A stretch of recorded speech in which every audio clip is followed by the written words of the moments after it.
All right, hello. Representing Propertarian Institute here, and I'm going to talk about property in Toto, and especially Turkey, Istanbul, or Constantinople, as you funny bastards like to call it. So the thing is, this is a badly drawn map. I don't know if it's fully visible. Because to explain Constantinople, one has to understand the city. The city usually exists in, say, four different ways. One is the Asian side, which is very different from, well, it's different from the old Constantinople because it's not Constantinople, but it is Constantinople, but it isn't a city Constantinople. It's rebuilt into a modern era. Then there's the inner wall Constantinople, which I call it. The wall goes a lot further in, but I'm just going to do it near the bock of water. Book in Swedish, because it goes in water here for a bit. I'm just going to draw it from the outside of the wall goes much further in, which I'm going to call Constantinople. This area, little area here is Constantinople, but in the inner wall, so two walls, and then the outer wall is somewhere. I don't know exactly where it was. I never saw it. It was only in the inner wall. So the entirety of this area, counting the Anatolian part, is Istanbul. So Istanbul got its name after World War One because of the collapse of the Ottoman Empire. Ataturk came along. It wasn't owned by the Turks then, but they kind of renamed it to Istanbul. It didn't really matter much because Istanbul in Turkish tradition back then was the city. So every farmer, every single person in Anatolia called Constantinople the city. So it just got the name back as Istanbul. So it didn't really matter. While I was there, because I was there a few weeks ago, while explaining the inner part, the older town, they said Constantinople. Because Istanbul isn't an historical name. So whenever they talk about the historic city, it is Constantinople, even for the Turks. And I will actually focus on the inner city of Constantinople because that's the fascinating part when it comes to ownership in Toto. But and then the three other parts I'm counting is the older part as well, which would fit within ownership of Toto as well, but it's not. It's a bit split off by the water end because there's a water from Asia to Constantinople, so that splits the city. But then there's an inner water because inland, quite far. It's not a lot of it's not a distance. You can easily take a canoe boat or you swim over. It's quite not that bad. It still splits the city. And in the near the Buck is the newer palace of the Turks. And Hagia Sophia also is quite nearby it, but irrelevant. So the other part is also part of the old city, but it's not the traditional inner city of that sort. So it's not near the palace, it's not near the administration, it's not near where people ruled. And then I'm going to count within the outer wall and second outer wall as it's more modern, quote unquote modern, and the splits between all kinds of stuff. I wasn't there. That's why I'm not going to talk about it, so I don't know what it looks like. I just drove there because it's quite big. So from the airport I took from there, it's Istanbul airport, which is gone now. It didn't last very long. Is the Ataturk built? Sorry, Erdogan built another airport quite far away. It takes an hour from the airport, which is still in the city, to the to the old palace place. Yeah. Sultan Ahmed and Hagia Sophia. So the reason why I focus on this inner part is because of the history, culture, and the very small areas of cultural differences between each other. So within the area, I'm gonna, I don't know how well seasoned, I'm gonna cut it in half. And cut it up. The nearest Asian part is the palace. So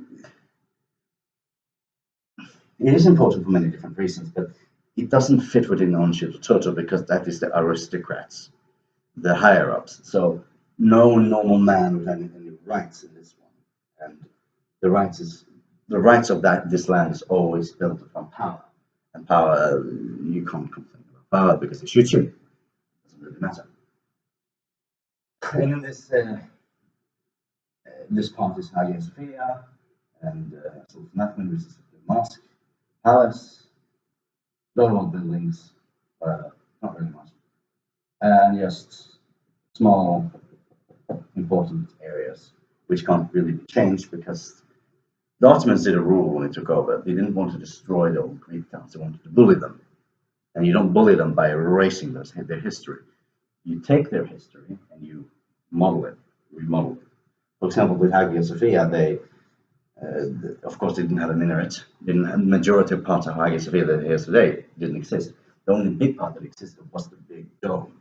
The big dome is something that the Turks wanted to rebuild for quite a while, but it failed because it was built by mathematicians and not architects. For example, Sultan Ahmed, which is the closest they've come to creating a replica, literally right in front of it, less than 5 minutes of walk time, right in front of it. It's a failure in comparison to Hagia Sophia, but he tried. And this is why also all of mosques, Turkish mosques, are mimicked after Hagia Sophia. So all the mosques are literally Greek-inspired mosques because they want to bully the Greeks. And I mean, if you look at Cyprus, for example, it's a perfect example how Turks and Greeks still bully each other. This area. So, area fun, a lot of history. Not much you can do about law because they're kind of above the law. The Sultan, or if you take the Sultan for the Ottoman Empire, the Byzantine Empire, or the French king that was there for 40 years, you can't really do much about that. That they do it themselves. That the state that other parts within the wall, which is a fascinating part. So, well, they look like things that are fascinating, but we have Greek areas, Turkish areas, Arab areas, Jewish areas. What do we have? We don't have Nordic, but we do have different types of areas. Usually based around culture, and that's we're gonna steal a bit of buildings out here. We're gonna say buildings out here, on here now, just to make it narrative. That's because up here, for example, the old Greek patriarchal building, where they decided who would be the king patriarch. Let's just move this in here, just to fit the narrative a bit. There's a few other Catholic monasteries, synagogue up here. Move down there. You have to move down there. Let's say all important things are in the wall, and then areas in. So it's small. Let's say 1,000 people or 10,000 people live within every single enclave. Let's put the enclave section like a big head. It's drawn like this. So let's put it into 9 enclaves like this. Let's do checker. This area is checkered now. So we have the Greek areas with their incredible, beautiful, call it biggest thing in Swedish, with the thing that the walls before were made out of, not limestone but out of stone. Marble. It's actually a marble building. Orange, gorgeous. So this is the Greek area, so it's gonna give them a little eagle here. Give a little eagle. Give the Turkish areas here in the middle. Give the Arabs here. I don't know why Arabs going to be but let's just give them the Kaaba. Arabs. And then we split it around. No, it doesn't matter what other ones are. Yeah, well, we can give the Jewish one. It's a pentagram. It's horrible. So that's not even Star David. Let's call that Christians. Perfect. Christians. It sounds more of a P. Christians. And we have Indians African drugs. I can't. I'm afraid. Two triangles over each other. That's right, it's 2 triangles, that's right. Hey! I was afraid of writing a pentagram by mistake.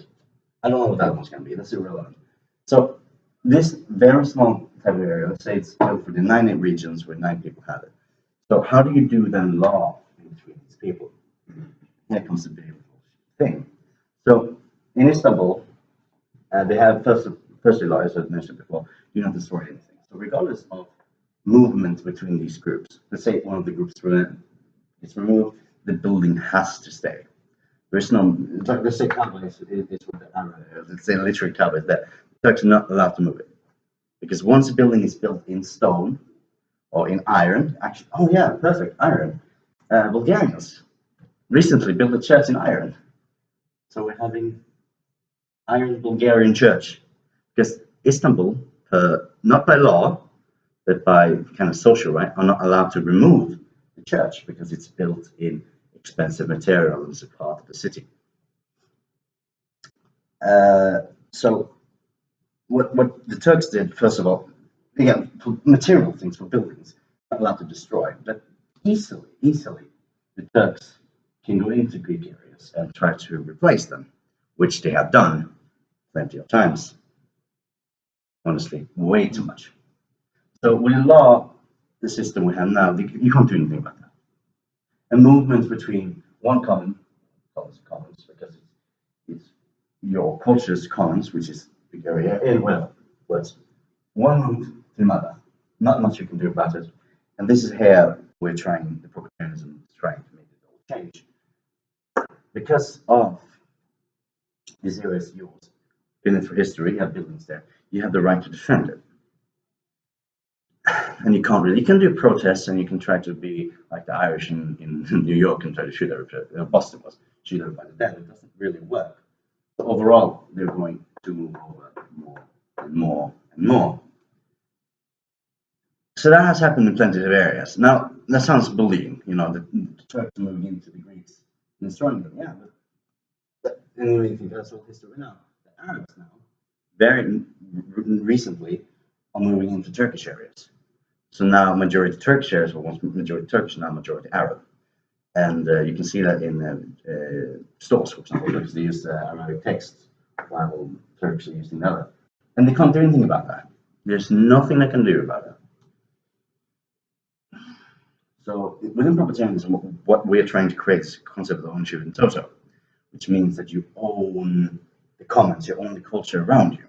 And we're also trying to do it, at least Kurt wants to do it, and I agree with him, regional areas. For example, in Istanbul, it should be law enough itself. This doesn't work within other areas that are bigger. A law that would be like, because you're very small and because you have high culture, you have the right to defend that culture from other cultures moving in. And it should be a law that you have the property rights for the commons. You have the property right for the culture there, which means you should have the right to, in law, defend the right for your people to still be there, and not move, and not be moved in with the Turks. Turks moving into Europe. But there is nothing like this right now. There's a hypothesis for the people, and this is what we're working on, how to make sense of it. And as an example, again, Istanbul, what I saw here is how well our system would work and how we move things, like how ownership, like owning more and not just material property, it would work. And owning material property, which is what directly can be owned, is a perfect example of actually the Patriarchal building. So what the Patriarchal building, the Greeks own it, so it's also a Greek high school right now. So they own it directly. Greeks own that directly because the Greek people are owning the building. So they're owning the building. So the Turks are trying to move into this area, but because they also own the building, which also means they're defending it, but at the same time, that's not enough. So, for example, because this is usually for enclaves when they're in naps and what is it more? Hops? No, it's not. It's Rothbard that says that owning this property alone, this direct property of materialism or material, piece of land, building, is enough for you to. It's enough as property to be happy and can go on and do other transactions. It's not. And the reason why it's not is because the Turks, as an example of this building, have built 3 mosques around it. Because again, not allowed to destroy it. So around it, they built 1, 2, 3 mosques right next to it. So, and don't forget what they're allowed to do in Istanbul, because it's a Muslim country. They're allowed to play prayer 5 times a day. So they have big fucking speakers, pretty much just directed into the Greek building, saying the prayer 5 times a day, and that's to bully. They know they won't move out, but they want to be dominated over the Greeks, over the power. And the reason why I'm guessing that the idea of common ownership and ownership in Toto hasn't really ever been discussed, or even third-party ownership, which is like commons and culture hasn't been taught is because Turks are in power. So overall, this wasn't the problem. The Arab wasn't the problem. But now when the Arab becomes a problem, the Turks are noticing. And this is why I'm kind of telling the Turks as well, hopefully, telling the Turks that you should have the right to own the area around you because it's so small. So it's easy to defend. It's harder for a farmer who owns like big chunks of land to defend it because people. But because it has history behind it and because your culture is there and it's small, it's easy to define as property. And if you define it as property, is all of this is square as your property. You have the right to make sure that the Arabs doesn't move in. Same thing with Christians, Jews, whatever. All of this. And the example why I took Istanbul and at least in the areas is because this is so clear. This isn't clear in any other place. Because I understood immediately how owning more is going to help. And then you do it through law, of course. And the law, I don't actually know I think they use fish in Turkey. The Western, so I don't know the law system in Turkey, so I'm not going to go into it very much. But if we take the three different law systems that exist in the West, counting fish, exists in the West, we have civil law, common law, and fish. So, and they will tackle this problem differently. Civil law will tackle this problem by suing another, because by suing you are creating law in itself. Because common law is about time. I should say it's about time. It's about the past. So whenever someone has sued another, and the court system has said you have right to do so, that judgment goes on to the next one. So let's say it's fought between the Greeks, the Turks, and the Arabs for a while, and one sues another, and one makes it by pushing, like one says, 500 Turks moved into this area. They sued them for moving into the area. One court system made, I have to move back or have to move to another place. And you have to do it quickly, of course, otherwise they won't move them. It will be harsh to move them. But they win the court. In common law, that would mean they can do it more.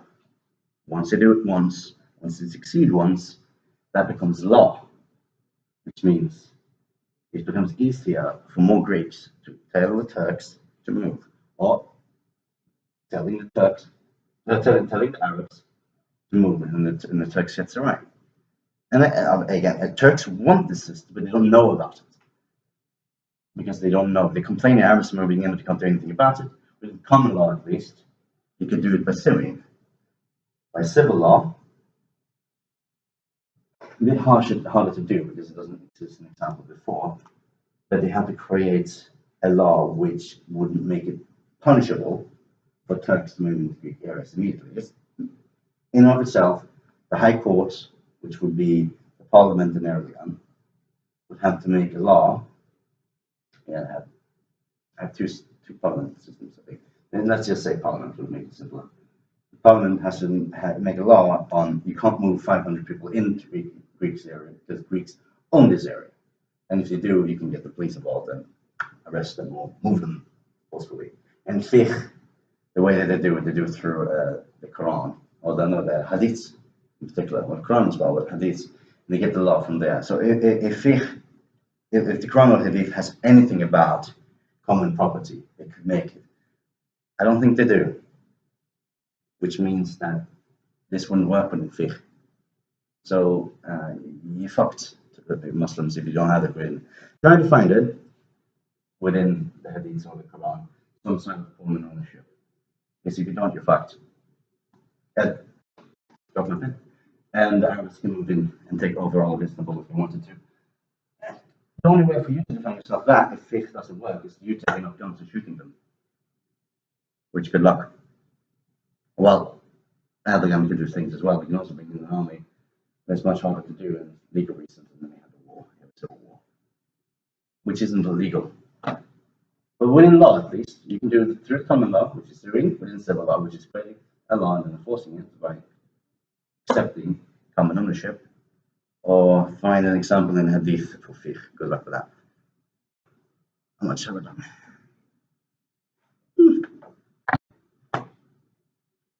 Yeah, I think that's it. I don't have anything more to talk about, I think. So